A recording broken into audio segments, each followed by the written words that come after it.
and welcome to this painting video.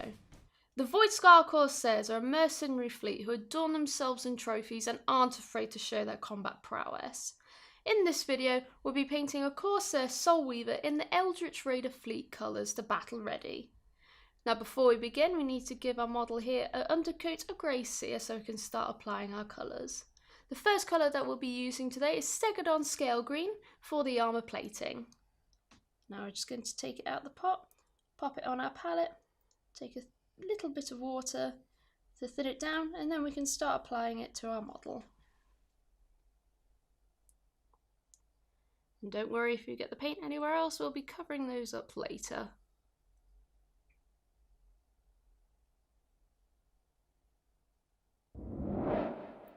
Now that our Stegodon Scale Green is now dry, we'll move on to some more base coats.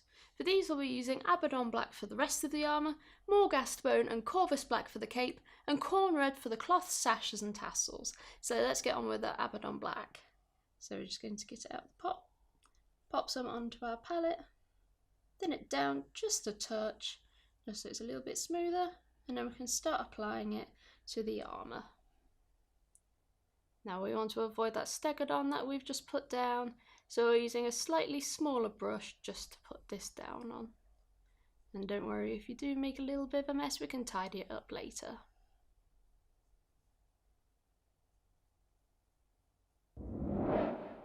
Now that the Abaddon Black is now dry, we can move on to the Morghast Bone, and we're going to use this in the inside of the cape and any bone details that you want to paint as well.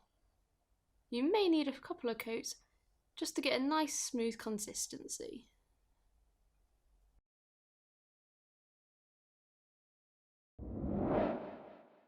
Now with that Morghast Bone now dry, we can move on to the Corvus Black for the back of the cape. You can also decide if you want to paint the hair the same colour as well.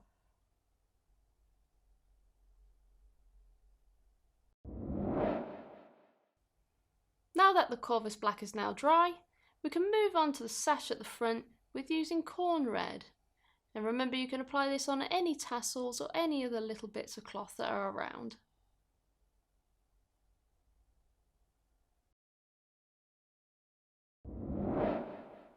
Now with all those colours dry, we can move on to the rest of our smaller base coats. For these we'll be using Mournfang Brown for the leather straps and pouches, Retribute Armor for the gold details, Iron Hand Steel for the silver details, and Wraithbone for the skin. So let's get on with that Mournfang Brown. So just as we did before, we're going to get it out of the pot, put it on our palette, thinning down slightly and applying it to the area. Just to pop it on these pouches on the side. Be very careful not to get any paint on the other colours.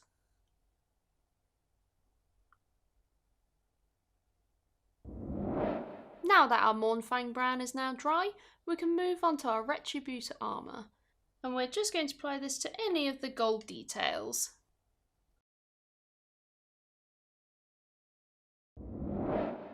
And now that our Retribute Armor is dry, you can see there is a lot of intricacies here, so if you do feel there's quite a lot and you're not so sure, just check the box art to see what colours that you need to put where.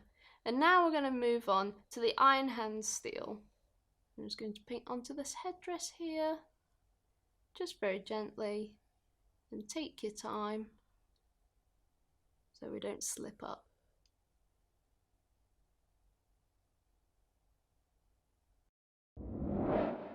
With those silver details now done, we'll move on to the rest of the skin, and we'll be using Wraithbone as our base for this. Now just being very gentle, and make sure your paint is not too thick so we don't get rid of any of the facial details.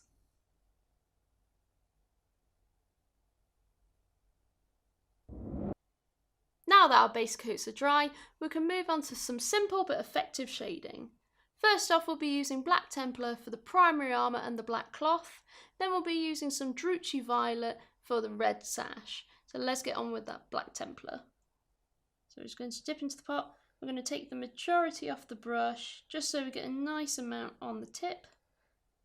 And then we're just going to add it here to the recesses of the armour, avoiding any other colours.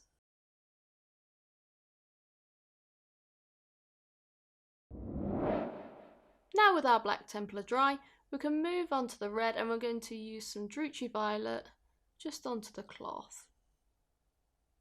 Just going to get it all over and into those recesses.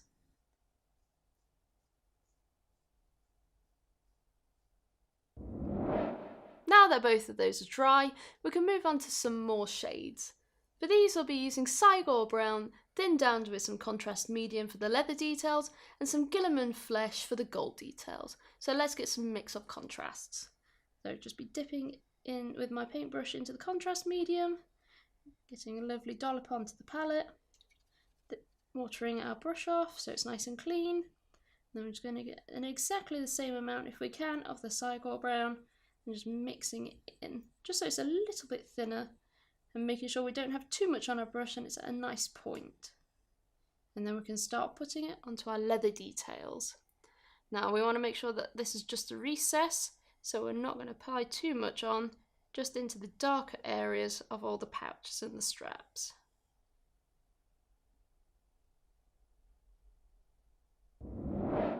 Now that our Cygor Brown is now dry, we can move on to using Guilliman Flesh as a wash just on top of all the gold details.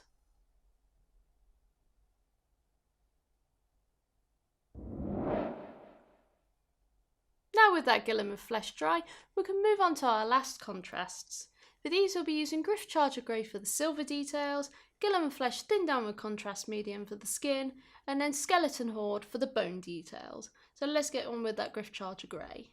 So we're just going to take it out of the pot and put quite a lot onto the palette, but we're not going to have too much on the brush as we don't want to overload the silver details. Now we're just going to pop it on top of the headdress if we can, being very careful not to get it on anywhere else if we can.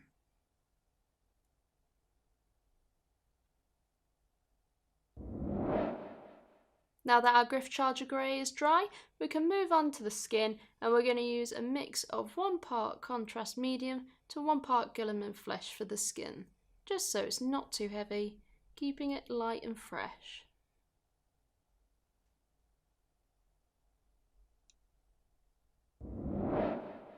Now that our Guilliman Flesh is dry, we can move on to a recessed shade of Skeleton Horde, and we're going to apply this just into the areas that we want to make a little bit darker, on the grenade and on the handles of the weapons.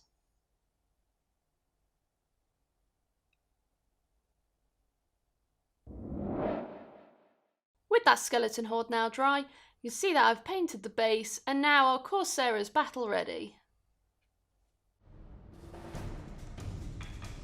Now our Voidskull Corsair is ready to battle Chaos Legionnaires in the Nakmund Gauntlet.